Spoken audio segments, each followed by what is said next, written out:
squishy. Pero bago yan, ito muna. Hello guys, ito na naman ang bata makulit. At excited nga pala ako mag-display ng paninda ni Mami, guys. Siyempre, may bago na naman tayong pagkakaabalahan.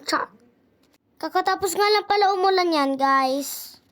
Pero si Mami may bago na naman siyang panindang kisses. Yung growing kisses, guys, pag binababad sa tubig, lumalaki rin. Tapos meron siyang balon yung bunot-bunot. Naku, pag nakita to ng mga kaibigan ko, bibili sila. At kahit wala pang buwan ng mano, guys, humingi agad daw kay Mami. Ang nakuha ko ay 109. Gusto ko sanang kunin, guys, yung malaki, kaso sabi ni Mami, bumunot daw. Kaya ito lang nakuha ko, guys, kulay white. Tapos humingi din ako ng kisses kasi may naisip akong gawin. Magagawa ko ng DIY squishy. Kaysa bumili ako ng squishy, gagawa na lang ako. Hoy girl, yung ilong mo, wag kang ganyan, char. At kulay yellow nga pala yung napili ko, guys. Ito lang ang kakailanganin sa paggawa ng DIY squishy. Tapos dapat may bote kayo ng plastic. Para dyan natin ilalagay, bababad muna natin. Kasi pag binabad yan, guys, ilang oras lang, lalaki na yan. Kasi pag hindi sa bote yan, guys, mahirapan tayo magsalin sa kisses. Isasalin natin siya, guys, sa may lobo mamaya. Basta, guys, maganda yung kakalabasan nito, trust me.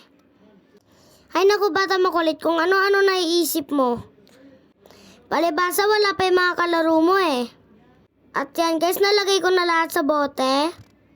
So, antayin natin after 3 hours. Lalagay ko muna siya dun sa loob. At yan na, guys, nasa exciting part na tayo. Lumaki na yung mga kisses ko. At tinanggal ko nga pala yung tubig, guys. Tapos isasalin na natin yung kisses sa balloon. Excited na ako kasi sa DIY squishy. Basta bigla ko lang itong naisipan, guys eh. Buti na lang may paninda si Mami. Kaya ano pang hinihintay nyo, guys, kaya yun yung ginagawa ko. Ay at na sinasalin ko na, guys. At yan na, sa loob na ng balon yung mga kisses. At syempre, pagtapos yan, ibubuhol natin, no, para hindi matapon. Ayan, instant squishy na. OMG, ang ganda, satisfying. Syempre, para maging totoo talagang squishy, lagyan din natin siya ng mata. At nakakatuwa naman yung gawa ko, guys, successful. At anong pang hinihintay nyo, guys? Gayahin nyo na yung ginagawa ko. Para talaga siyang totoong squishy, guys. So, yun lang, guys. Bye!